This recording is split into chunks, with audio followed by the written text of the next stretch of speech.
Hello everyone. Here we will do one numerical problem of mass by mass percentage.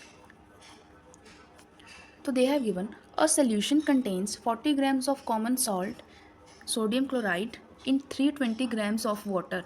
Calculate the concentration in terms of mass by mass percentage of the solution. ठीक है, तो अब हम इसका answer करेंगे. तो सबसे पहले तो हमें जो जो गिवन है हम वो लिखेंगे. उन्होंने हमें दिया है कि जो हमारा जो कॉमन सॉल्ट है वो 320 ग्राम्स ऑफ वाटर में डिज़ोल्व हुआ है. तो हमारा जो कॉमन सॉल्ट है वो सॉल्यूट है और वाटर जो है वो सॉल्वेंट है. तो इस क्वेश्चन में हमें गिवन है mass of solute which is common salt 40 grams और मास ऑफ सॉल्वेंट जो कि वाटर है वो कितना है 320 ग्राम्स. ठीक है, तो हमारे फॉर्मूले के अकॉर्डिंग हमारा जो मतलब मास कंसनट्रेशन का फॉर्मूला है वो क्या है कि mass of solute over mass of solution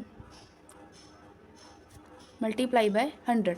अब हमें मास ऑफ सॉल्यूट पता है 40 ग्राम्स, हमें मास ऑफ सॉल्यूशन नहीं पता. अब जो हमारा सॉल्यूशन होता है उसमें दो चीज़ें होती हैं, सॉल्यूट और सॉल्वेंट. ये दोनों चीज़ें मिलके सॉल्यूशन बनाती हैं.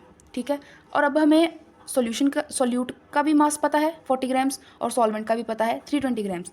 तो टोटल मास ऑफ अगर सोल्यूशन निकालना हो तो हम इन दोनों को प्लस कर देंगे. तो मास ऑफ सोल्यूट कितना है 40 grams plus mass of solvent कितना है 320 ग्राम्स. तो ये हमारा प्लस करके आ जाएगा 360 ग्राम्स. ठीक है, अब हम ये दोनों वैल्यूज़ हमारी फॉर्मूले में पुट कर देंगे.